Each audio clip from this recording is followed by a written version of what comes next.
But next, to introduce our keynote, I want to introduce a man who he and I have started to get into deep relationship over the past several years. His name is none other than Dr. Dalitso Silimoyo. Dalitso was born and raised in Malawi, that's in East Africa. Since moving to the United States in the early 90s, he has made economic and social justice a focal point of his career. Dr. Sulimoyo has been Chief Executive Officer of the Champaign County Regional Planning Commission for the past 4.5 years. As CEO, he oversees a multifaceted government agency with over 100 different federal, state, and local grants and contracts with a budget just in excess of $40 million. The agency's services range from transportation planning and get this, police training, community services, workforce development, economic and community development, to early childhood education for income eligible families. He serves on numerous state, local, and regional boards. He's been widely recognized for his contributions towards social and economic justice for Illinois residents. Just this past August, he was elected as chair of the National Community Action Partnership. Now, many of you know that ABC is part of this national network. That is the National Community Action Partnership.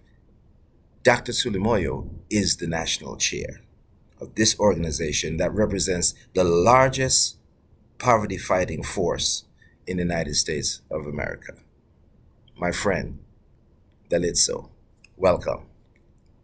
Thank you so much, my brother, Jerome Underwood, for that very generous and kind introduction.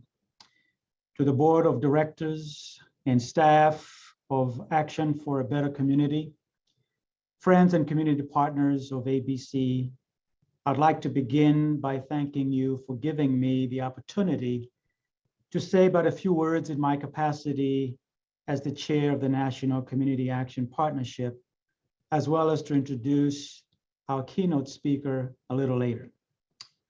As you probably know, Action for a Better Community is one of 1,100 community action agencies located throughout the country that collectively for the last 57 years have been fighting the war against economic and social injustice. The theme of your virtual conference, Economic Justice for an Inclusive Recovery, truly reflects and encapsulates the toil that is before us and ahead of us. Tragic occurrences like this global pandemic expose the disparities that exist within our society along racial and economic lines because of the structures and systems we have in place that need to be dismantled. It is befitting for ABC and community action to be engaged in the work of dismantling structural racism and ensuring that there is equitable access to the American dream. The work that we're doing at the National Community Action Partnership by engaging our network of agencies on racial equity is because there is intersectionality between racial equity and the eradication of poverty. This is why Community Action established the Equity and Economic Mobility Commission at the national level. The commission, which Mr. Underwood and I serve on, continues to lead on community racial healing and relationship building, narrative change, immigration and migration advocacy and reform, public safety and criminal justice reform, housing and health equity, energy justice, and food security, to mention just a few. Our collective engagement in these issues of inequity will indeed transform our communities and our country to make America a better place to live and thrive for all. Addressing poverty in America should not just be about responding to the symptoms of poverty through various services which are indeed critically needed, but it should also be about addressing the root causes of poverty. At the root cause of poverty, we will find that there are indeed issues of structural racism that play a significant role in keeping people in the bondage of poverty. This important work that ABC and our National Association is doing is not just about dialogue, even though it is important that we engage each other so that we truly define the framework from which we are to address these issues. But it is indeed about putting in place the structures that will ensure that these issues of injustice, which have been in place for hundreds of years, will indeed be dismantled and eliminated. I must truly commend and congratulate ABC for being one of our leading community action agencies in the country in addressing issues of racial and economic inequities in the country. We have a saying in Africa which states that one cannot arrive at their destination in life if they do not understand how they arrived at where they are today. I thank you for allowing me to say these brief remarks, but now it is my distinct honor and privilege to introduce our keynote speaker. I've admired this man for his gallant fight against corruption in Africa. He is a man who has not shied away from speaking truth to power. Professor PLO Lumumba is the founder of the PLO Lumumba Foundation and a consultant with Lumumba and Lumumba Advocates. A member of the Africa Justice Group, he is an advocate of the high courts of Kenya and Tanganyika and a certified mediator. He's a fellow of the Institute of Certified Public Secretaries of Kenya, a fellow of the Kenyan Institute of Management, and an honorary fellow of the African Academy of Sciences. He is the chairman of Farafina Investment Group in Monrovia, Liberia, an economic strategic growth and development initiative for Africa, which is based in Nigeria. He has authored several books on diverse subjects, with several speeches on diverse subjects delivered in and outside of Africa. Professor Lumumba is recognized as one of the leading public speakers in Africa and the African in diaspora. He is the founder of several organizations, including the PLO Lumumba Foundation, a charitable organization that has been in operation since 1990. He has also been twice recognized as one of the 100 most influential Africans. Please join me in giving Professor PLO Lumumba a warm virtual welcome. Oh, and even before he starts to speak, I have to add my 2 cents just to say, Jambo. Jambo.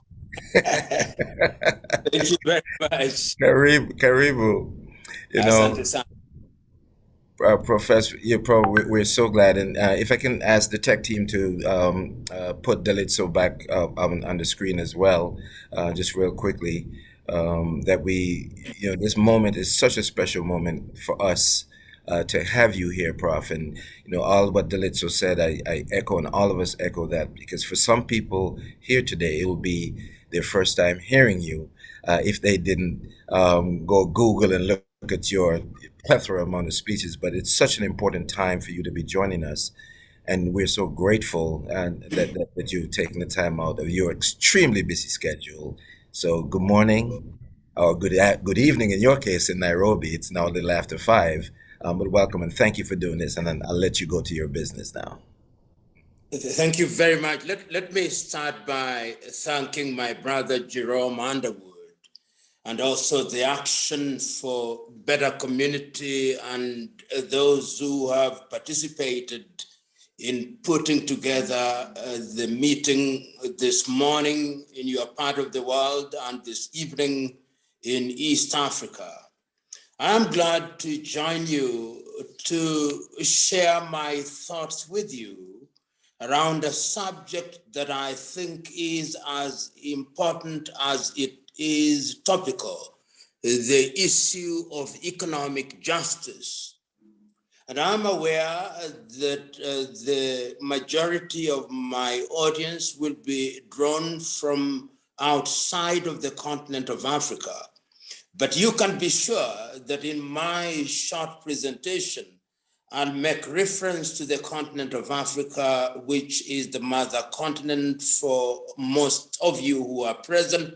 I'm also aware that there are members present who are indigenous of what is now described as the United States of America.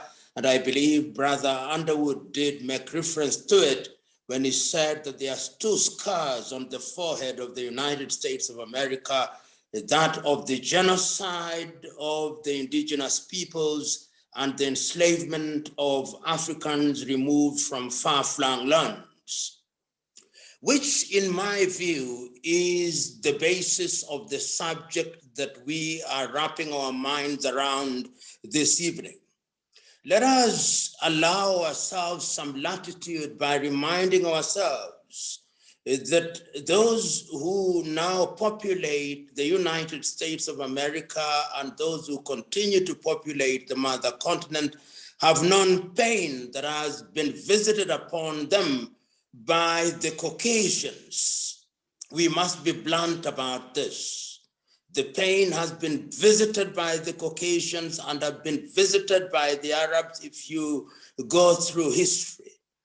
And the net effect of that is that there was a time when Africans were, in the words of Frantz Fanon, thingified, to mean that they were made into things. They were chattels that were bought and sold at markets. For the indigenous Americans, they were decimated, or so their tormentors thought. And the whole idea was to reduce them into people who could be abused as their tormentors pleased. Many of you will remember in the case of Africa, in 1884 through to 1885, the European powers, and it is good to name them, the Germans, the British, the French, the Belgians, the Spaniards, the Portuguese, assembled in Berlin, in Germany, and arbitrarily divided the continent of Africa into spheres of influence. Books have been written about the impact of that partition of Africa, but there is one book written by the great Nigerian Adekeye, who describes it as the curse of Berlin, a curse which Africa continues to labor under. When they did that, they were doing that immediately after the European powers had recognized that slavery was no longer tenable, and the partition of Africa was the precursor to the colonial project, which continued apace for a very long time. And the entire philosophy that underpinned the colonial project is that African peoples were subjected to alien rule. And this alien rule was conducted on the basis of the exploitation of the continent of Africa and her peoples. There is not one corner of Africa that was spared the diabolical machinations of these colonial powers. And of course, time did once again demonstrate to these diabolics that the colonial project would not continue forever. And that is why when in the 1940s, and particularly after the so-called World War II, which was essentially a war amongst European tribes into which they incorporated peoples from the colonized entities, they recognized that colonization could not thrive, and they started to accede to the sustained demands of the colonized peoples. But no sooner had the colonial project ended than the imperialists came with yet another project, this time subtle, but diabolical all the same, the neo-colonial project. And as I speak to you now, the neo-colonial project is alive and well.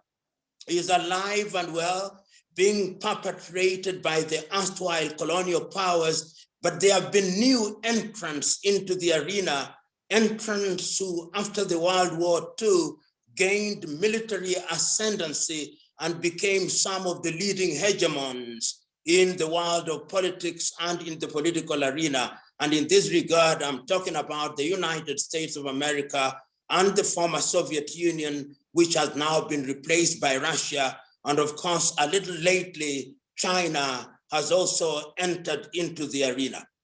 That is the scenario in which we find ourselves.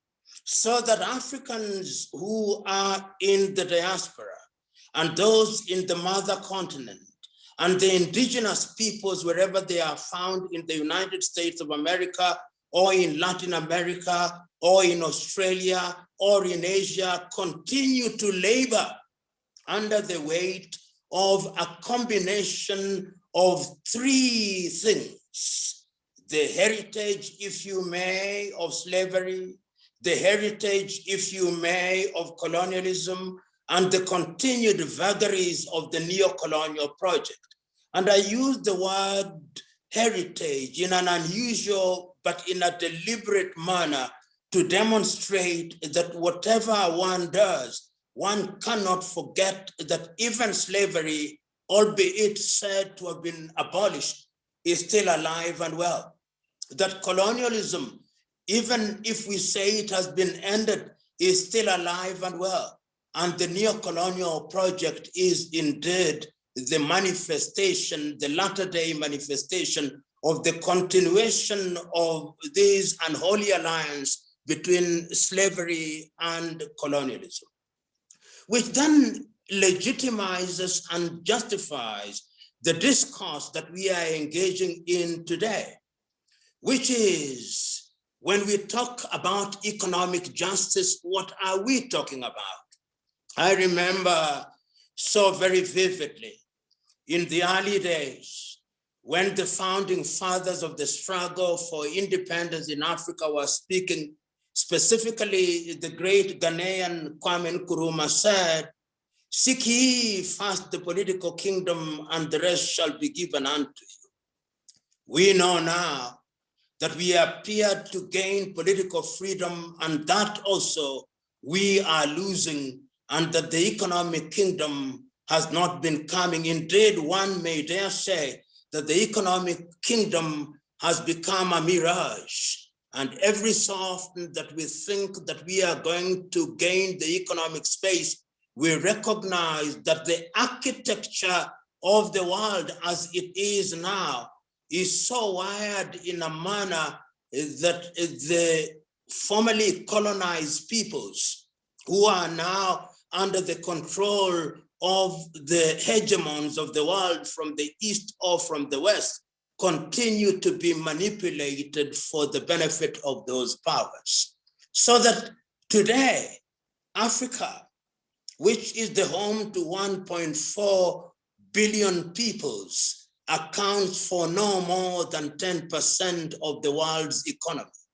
So that today, when you look at every index or all the indices of human development, Africa is at the bottom of the ladder.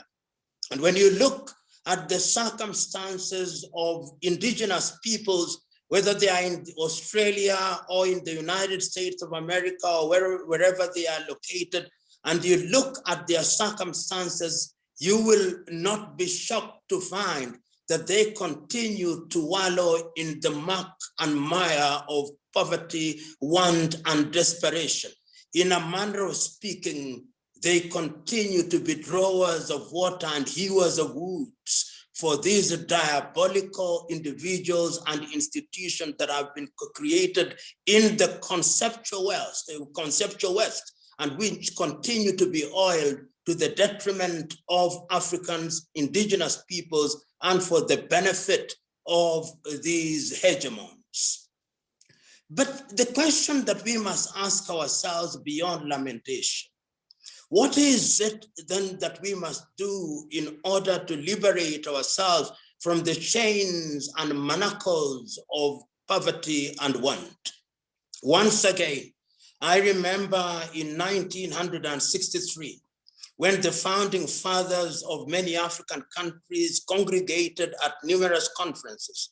I remember vividly when, prior to the regaining of independence of most African countries in 1945 in Manchester in the United Kingdom, that one of the Pan-African movements, the people who are there almost to a man, and the men and women who are present, was clear as they were unequivocal that our independence will mean nothing if we not take charge of our affairs.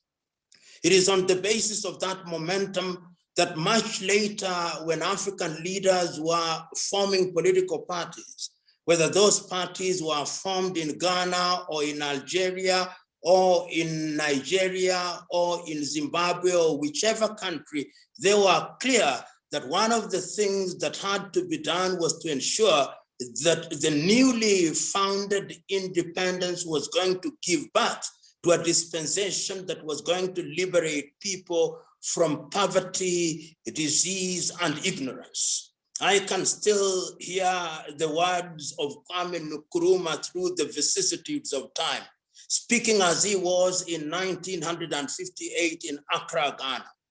Our independence will mean nothing if we will not be able to sort out our basic things without depending on those who colonized us.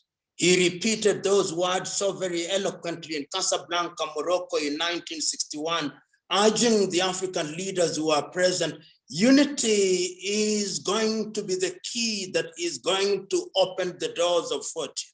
And it was not only Kwame Nkrumah who was saying these words. Through those vicissitudes of time that I've talked about, I can hear Nyerere of Tanzania, Ahmed Ben Bella of Algeria, Amilcar Cabral of Guinea-Bissau, all unanimous in the view that Africa could only liberate herself by ensuring that she was in control of her affairs. And it was not only in Africa. In the diaspora, the voices of Marcus Garvey was as eloquent as the rest, the voices of Williams from Trinidad and Tobago, the voices of W.B. Du Bois, and many others. And much later, we hear the voices of people like Martin Luther King Jr., people like Stokely Carmichael, Kwame Ture, and many others who you are aware of. And amongst the indigenous peoples of the United States of America, that their own heroes who are speaking to these issues, which are germane to total liberation, which is economic liberation. But yet, there is a sense in which the struggle has never been easy, because those against whom we are struggling in many ways have always been ahead of us. When we thought that by acquiring political power, we would go into the kingdom of economic power, they were ahead of us. You, my brothers and sisters, see them meeting in the United States in 1940s and forming the Bretton Woods institutions, which are now manifested through the World Bank and the IMF.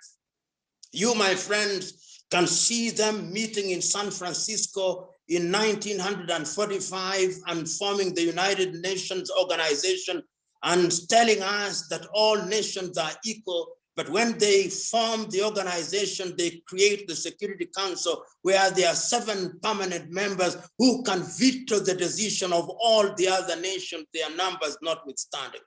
You can see them meeting in Paris in 1948 and coming up with the Universal Declaration of Human Rights and saying that all men are equal. But you can also remember with me that as recently in the United States of America in 1963, Martin Luther King Jr. and the others were demonstrating and speaking bitterly and eloquently because men and women were still not being judged by the content of their character, but by the color of their skin. Listen to the people speaking that they cannot feed themselves. Listen to the people saying that they cannot clothe themselves. Listen to the people saying that they cannot access health services. Listen to the people saying that they cannot access nutritious food. Listen to the people saying that they are wallowing in sorrow and want. Listen to the people saying that we cannot settle. This is the situation in which we find ourselves today. So that as I talk to you today and I talk about economic justice, and permit me to be a little hyperbolic, even as I talk about these things, because hyperbole sometimes is a useful tool in demonstrating how dire the situation is. As I speak to you now, the continent of Africa, about which you know many things, is in a state of sorrow and want. These are the conflicts that are alive and well. Most of them initiated and manufactured outside for the benefit of those who manufacture them, because they know that poverty is a multi-billion-dollar industry. See the unease in Somalia and ask yourself, why is Somalia in that state? It is in that state because that state allows her to be manipulated. See the conflict in Ethiopia and ask yourself who is manufacturing the conflict. See the conflict in South Sudan, the conflict in Sudan, the conflict in the Democratic Republic of Congo, the conflict in northern Mozambique, the conflict in Chad, the conflict in Mali, the conflict in Mauritania, the conflict in southern Cameroons, the conflict in different parts of Africa, and ask yourself who it is that is benefiting from the sale of arms. Who is it that is benefiting from the supply of food stuff? Because they have created a situation in those countries that do not allow agriculture to be practiced. It is the same erstwhile colonizers and their latter-day acolytes who with one side of the mouth tell us how caring they are, and with the other side of the mouth are selling to us what is killing us. In other words, allow me to paraphrase Malcolm X, that they are in the business of slaughtering us. Some will slaughter us with a smile and we think that they are friends, but some will slaughter us with a growl, but slaughtered we are being regardless of who is slaughtering us. That is the situation in which we find ourselves. And we find ourselves in that situation because the international economic order is designed in such a way that it perpetuates poverty. As I've already said, poverty is a multi-billion-dollar industry. Look at Africa today. And in order to understand Africa and our position now, look at the exports that come out of Africa.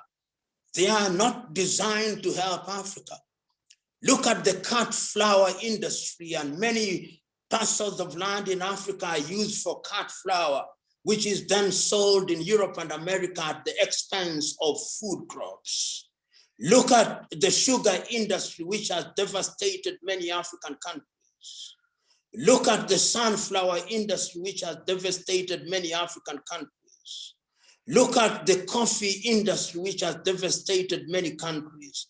Look at the tea industry, which has devastated many countries. Africans cannot feed themselves. Africans cannot have the basic things that they need because their lands have been made lands where war is prosecuted in countries such as Angola, almost 20 years after the end of the Civil War, you still have to grapple with landmines, which are made sometimes in countries such as Sweden, the country that gave us the Nobel Peace Prize.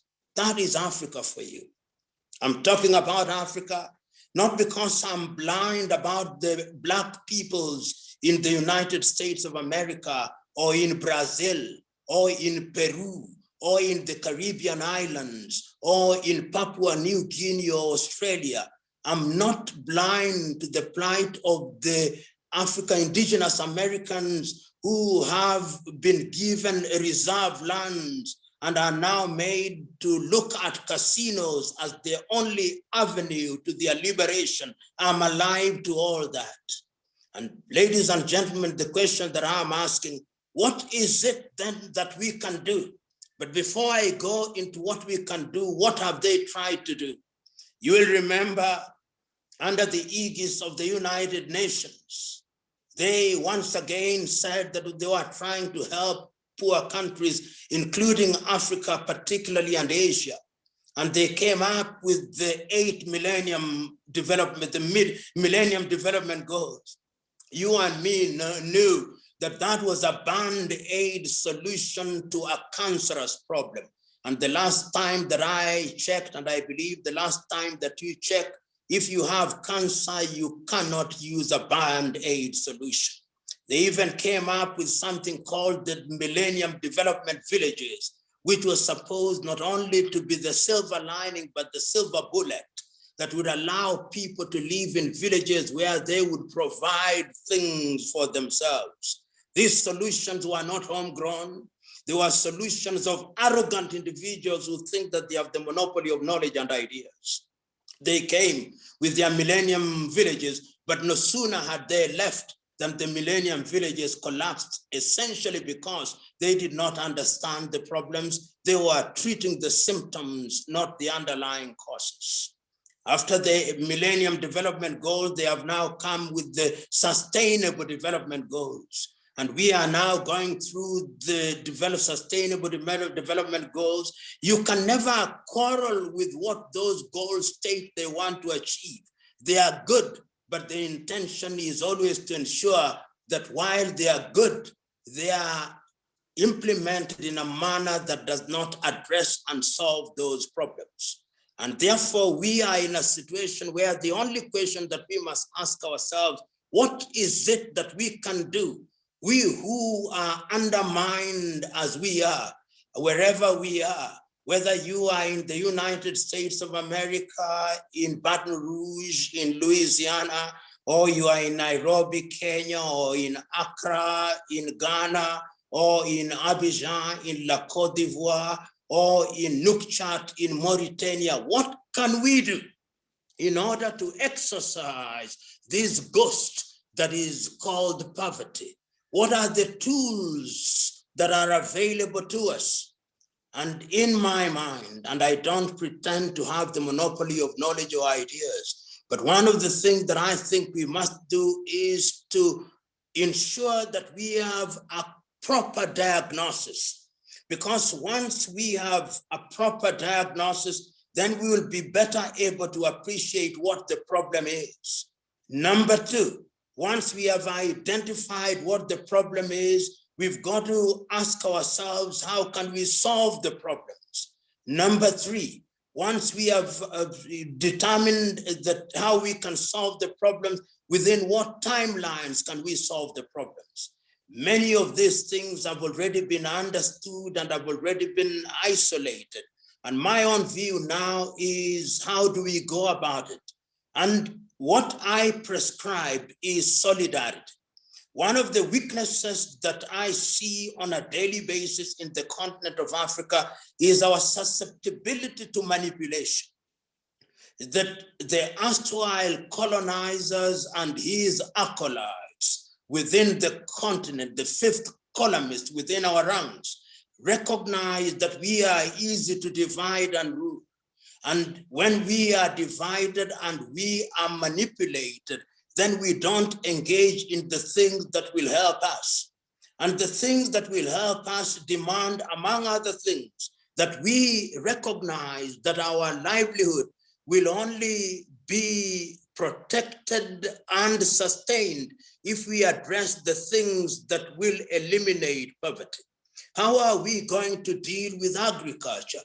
Many of you will know that many of the indigenous seeds, whether it's maize, whether it's millet or sorghum, are on their deathbed because of genetically modified organisms. And we are being persuaded that it is Monsanto or any of Syngenta, these American or Chinese or Indian companies that must control the seed company. As I speak to you, when you look at the top 20 companies that are engaged in seed manufacture or propagation, there is not a single African country or a single African company that is there. In other words, we eat what we do not produce. We must look at our agriculture. We must ask ourselves where our fertilizer is coming from. We must ask ourselves where our mechanized equipment that is going to aid agriculture is coming from. We must ask ourselves whether we must continue and can continue by relying on rain-fed agriculture. We must ask ourselves how we can manipulate technology in order that we can lift ourselves from the morass of sorrow and want. These are the issues that I think are on the table, and this is what demands solidarity. Because one of our weaknesses again is because we are divided, we never fight as a team. Each one of us is involved in their own solo battle. And in such solo battles, you cannot win against a force that is at once organized and at once diabolical. My appeal, therefore, is that it is incumbent upon us, wherever we are, bodies and institutions and peoples of goodwill, to begin to identify where we are and to begin to work together. It is the great Ghanaian James Eman Kwejiragri who once said that the beauty of the piano is that when the black and the white keys are played and played deliberately, then they produce only one thing, melodious tunes. So you and I have a duty to ensure that we collaborate and collaborate in a sustainable manner so that we are able to fight our arch enemies whose agenda is to ensure that we remain in the manner we are.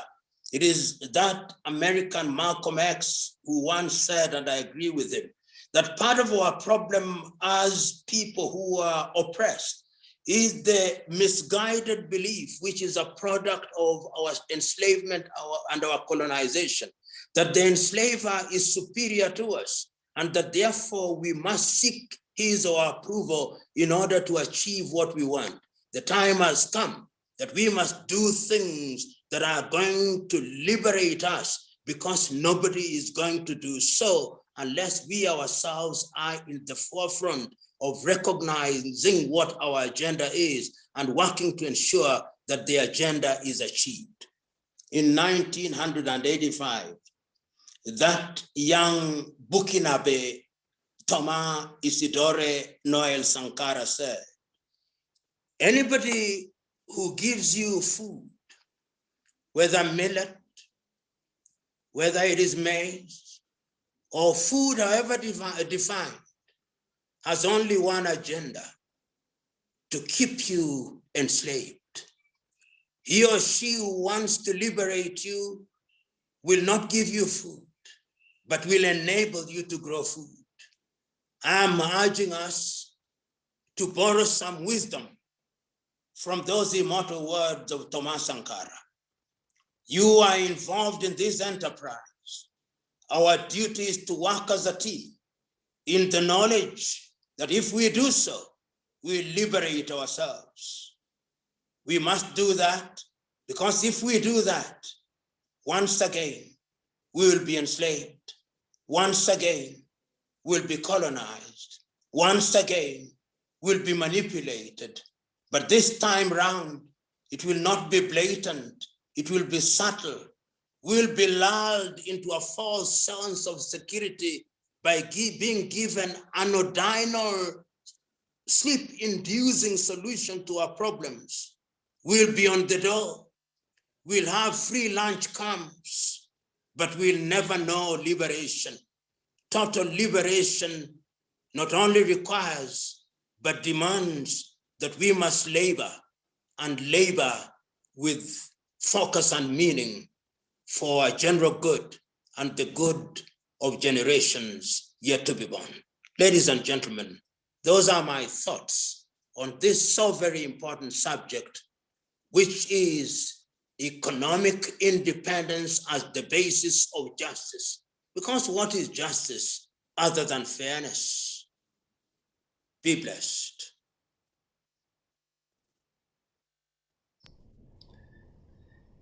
And thank you so much, dear brother.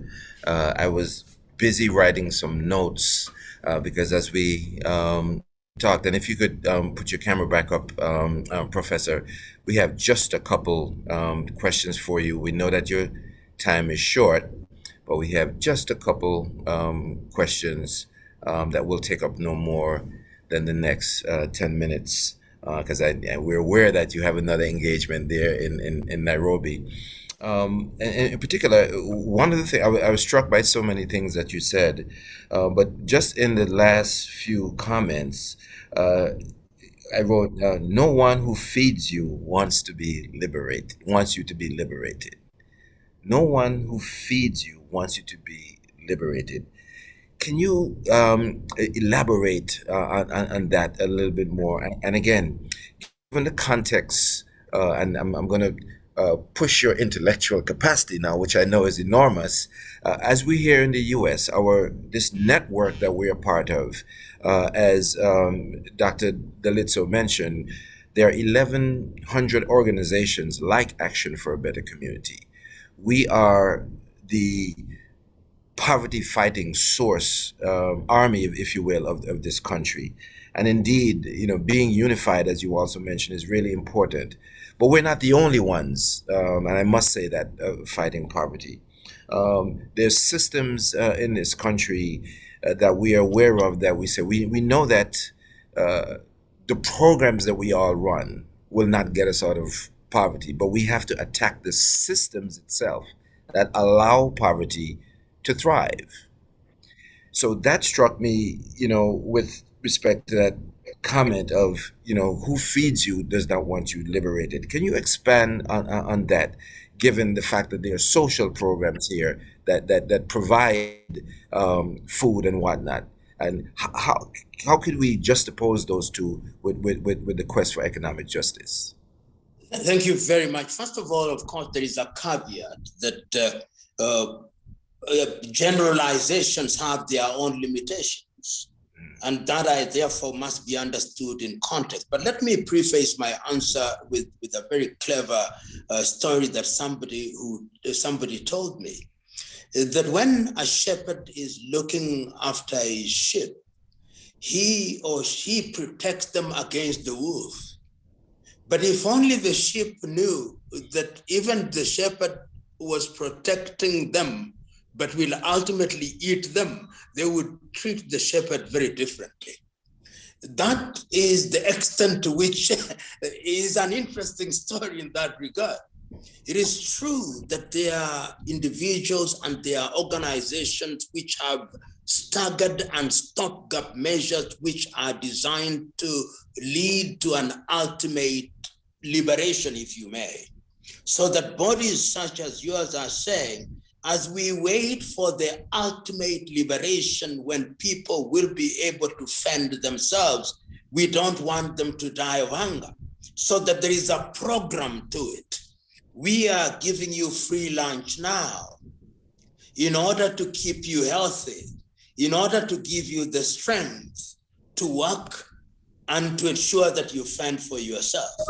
Those stopgap measures which are understood in the context, but they are measures which are designed to keep you in enslavement in perpetuity. You go into an environment and you provide lunch camps, And no other measure is taken to ensure that a person who started enjoying food in this lunch comes or was on the dole in year 1 does not continue to be in that state in year 3.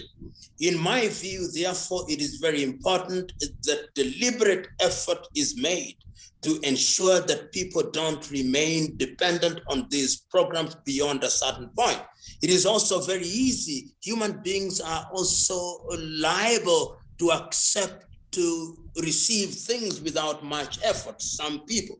And therefore, efforts must be made to ensure that they don't get too comfortable in their zone, in the zone of being recipients. And they are encouraged deliberately that we are going to allow you to walk on crutches for 2 years, but in year 3, we want to see you abandoning the crutches and leaving the crutches for somebody else so that you can work on your own.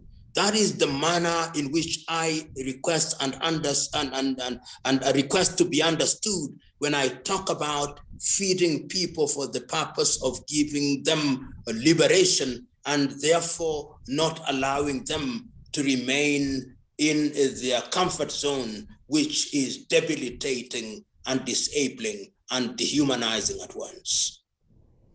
Thank you, Prof. Now, I have a couple questions from our attendees, and I think we have time for maybe 2. And I'll read this just as it came in. The need for oppressed peoples to have economic independence reminds me of past efforts to create Black-owned banks in the U.S. These institutions have all failed, often due to racist policies, violence, etc. What is the synonymous economic response in today's current political and social climate? Let me repeat that, Prof.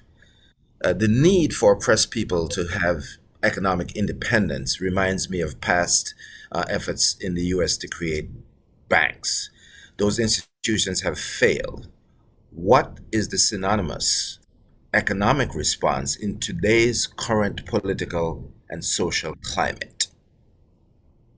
Thank you very much. Once again, as I said, what the conceptual West, and I'm going to use the word conceptual West deliberately to include Europe, America, and Australia and Canada, they hunt as a pride of lions in many ways, and they dictate the world.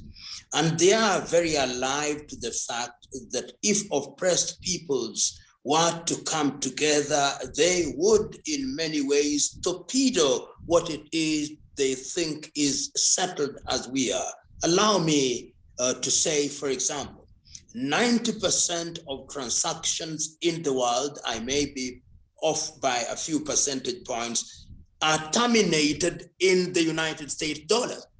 I was applying for a visa to Nigeria only yesterday, and the Nigerian embassy in Nairobi requires that I pay for visa in United States dollars and that I must use a Visa card.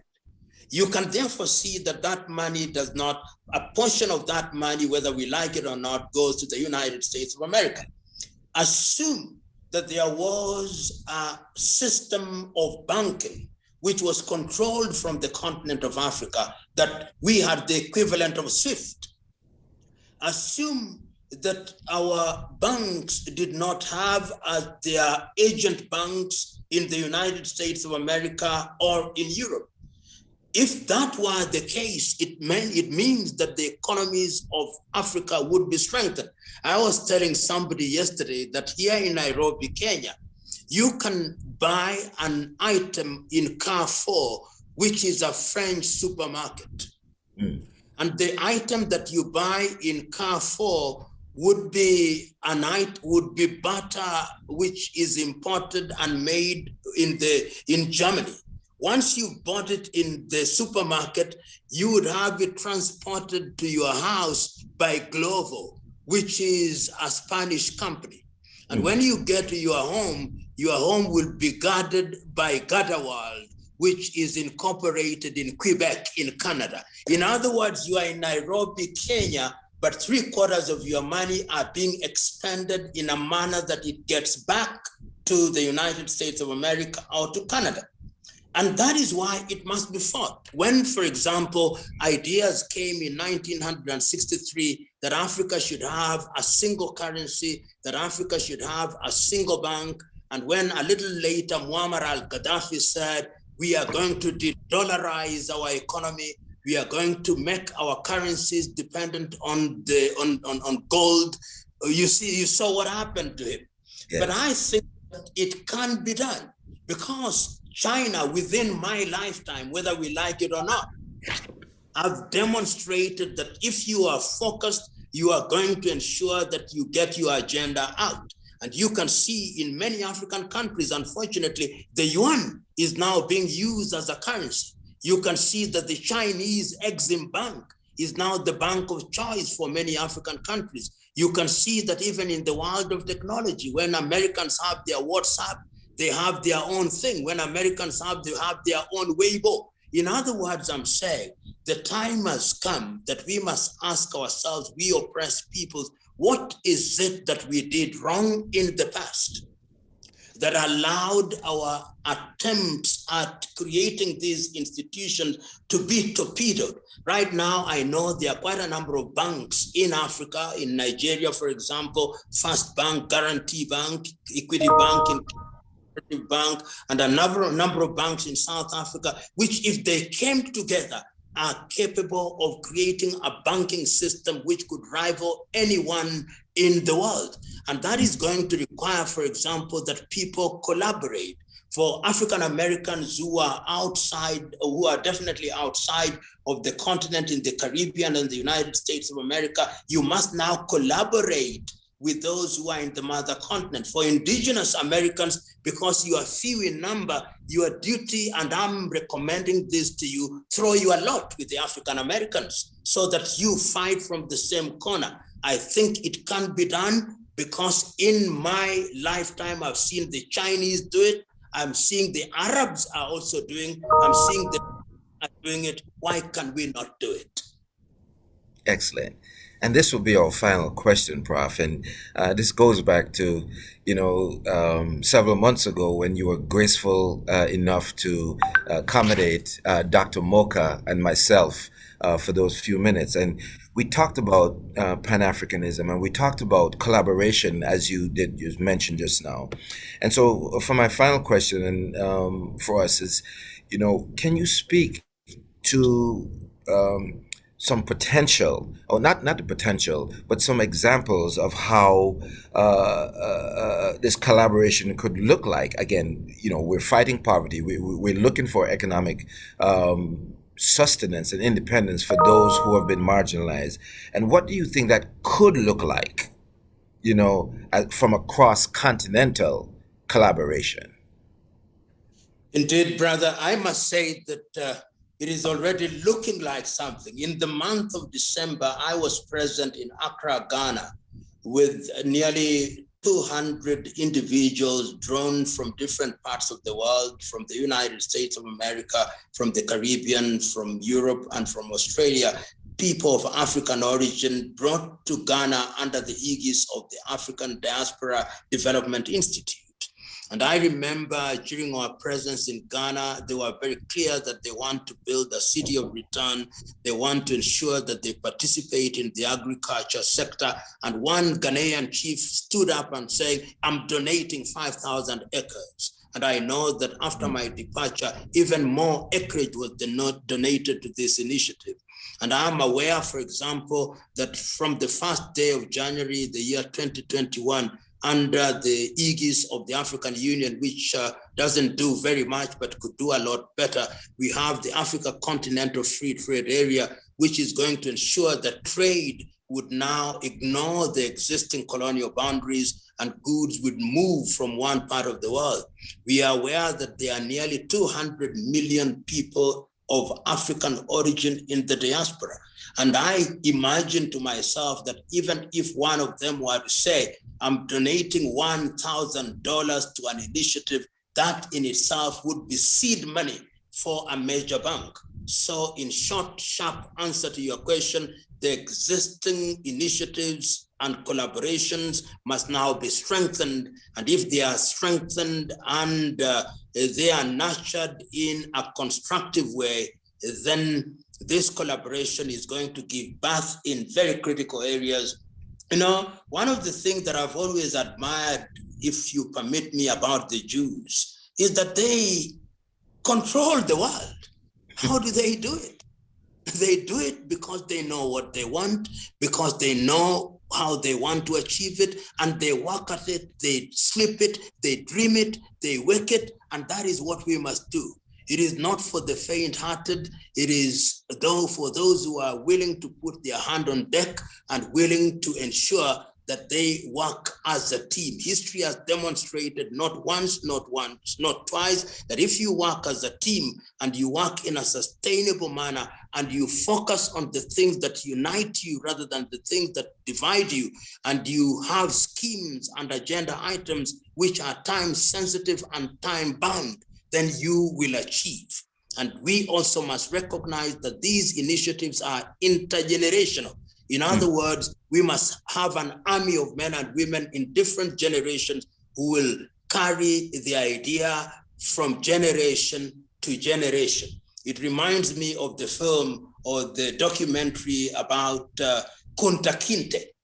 And we must have a Kunta Kinte spirit in that regard, telling it from father to son, from mother to daughter, and in that way, it can be achieved.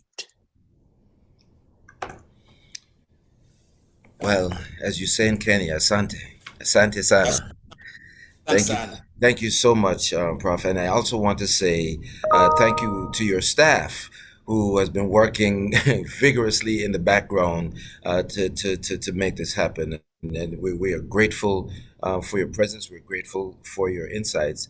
We will surely, as you and I will follow up on, as you say, Thank you very much.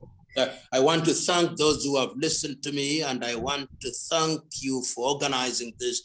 And as was said at the very beginning, this is not just a one-off event. I believe that we will continue to work in the manner that we talked about when we are in Nairobi. And as I get to know your initiatives, I look forward when COVID allows to travel to the United States and meet some of these individuals face to face. And in that way, we will ensure that this idea grows and grows long after we are gone. Indeed. All the best, Prof. And regards to everybody in Kenya. Thank you very much. Have a good day. Good. Bye. Well, there you have it, folks. Professor PLO Lumumba from Kenya, founder of the PLO Lumumba Foundation.